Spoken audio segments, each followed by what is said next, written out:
The story of Daniel begins in a quiet corner of the world, where the salt air mingles with the dreams of those who live by the sea. In his village, life moved to the rhythm of tides and tempests, and every family bore the legacy of the ocean's gifts and its demands. Daniel, the son of a fisherman, grew up on tales of daring voyages and distant horizons, his imagination fired by the thought of what lay beyond the familiar blue line where sky met water. Though his hands became skilled at mending nets and reading the weather, Daniel's heart yearned for more than the daily catch. He watched the elders mend their boats and heard the caution in their voices, that the sea, while generous, could turn merciless in the blink of an eye.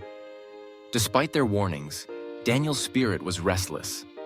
He saw not just the dangers, but the promise that waited beyond the reach of the village's boats. One morning, as the dawn broke thick with the scent of rain and the sky threatened with heavy clouds, Daniel made his choice.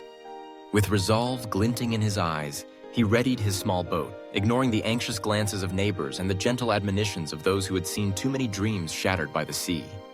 "If I wait for perfect weather," Daniel mused, "I'll spend my life waiting." The horizon waits for no one. The journey began with hope and a brisk wind at his back, but before long, the sky darkened and the sea awoke in fury.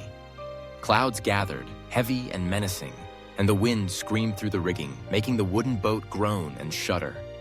Waves rose, monstrous and relentless, hurling themselves at Daniel's tiny craft. In that chaos, Daniel's confidence faltered. Each crash of water seemed to snuff out a little more of his courage, and for a moment, he wished he had heeded the warnings and stayed ashore. It was then, in the heart of the storm, that Daniel heard an echo of his father's wisdom.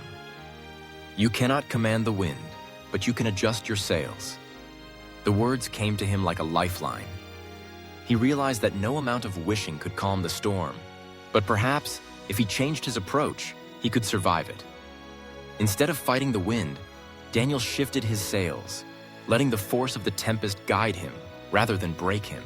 For hours, wind and water drove him onward, until at last, as exhaustion threatened to pull him under, Daniel glimpsed land, a narrow, unfamiliar strip of beach bordered by tangled forest. His boat, battered and leaking, foundered in the surf, and Daniel staggered ashore, grateful simply to be alive. At first, despair threatened to overwhelm him. The island was strange and silent, far from anything he had ever known. He had no map, no plan, and no way home. But necessity is a patient teacher. In the days that followed, Daniel learned how to survive. He crafted shelter from branches and leaves, coaxed fire from flint and patience, and caught fish with traps of his own invention. Hunger sharpened his wits, and solitude taught him the value of resilience. The island, which at first felt like a prison, became a place of transformation. Each small victory, lighting a fire, catching a meal, mending a wound, built a quiet strength within him. As the months slipped by, Daniel's fear gave way to determination. He grew lean and strong, his mind alert to every sound and sign in the forest. The challenges that had once seemed insurmountable became familiar trials, and the young man who had set out in search of adventure was replaced by someone steadier, wiser, and more resourceful. Then one morning, as Daniel tended his fire on the beach, he saw a distant shape on the horizon. A ship, its sails bright against the sky. Hope surged within him, and he hurried to build a signal, piling green branches onto the flames to send a column of smoke skyward. The ship drew closer, its crew spotting the sign of life on the deserted shore. Rescue had come, not as Daniel had imagined, but in answer to his perseverance and ingenuity. Returning home, Daniel was welcomed not as a reckless boy, but as a man transformed. The villagers saw the change in his bearing, the depth in his eyes, and the quiet confidence in his words. He had faced the sea's worst and endured, not by conquering the storm, but by learning to navigate through it. The lessons of the island stayed with him, shaping not only his future voyages, but the way he approached every challenge. Daniel's story became a legend in the village, a testament to the power of attitude and adaptability.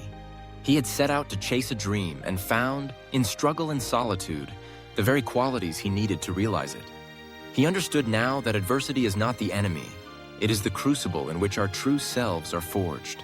In the journey of life, Each of us is given a boat and a path that is rarely free of storms. We cannot command the wind, nor can we still the waves at will. What we can do is adjust our sails, change our perspective, adapt our approach, and let the winds of hardship carry us to new shores. Sometimes, it is precisely in being blown off course that we discover new strengths and possibilities, forging resilience and wisdom that calm seas could never grant. So when the sky darkens and the waves rise, remember Daniel's journey. Embrace the storm, adjust your sails, and trust that even the wildest winds may carry you to the island where you are meant to grow. For it is not the absence of adversity that makes a great sailor, but the courage to face it, learn from it, and emerge stronger on the other side.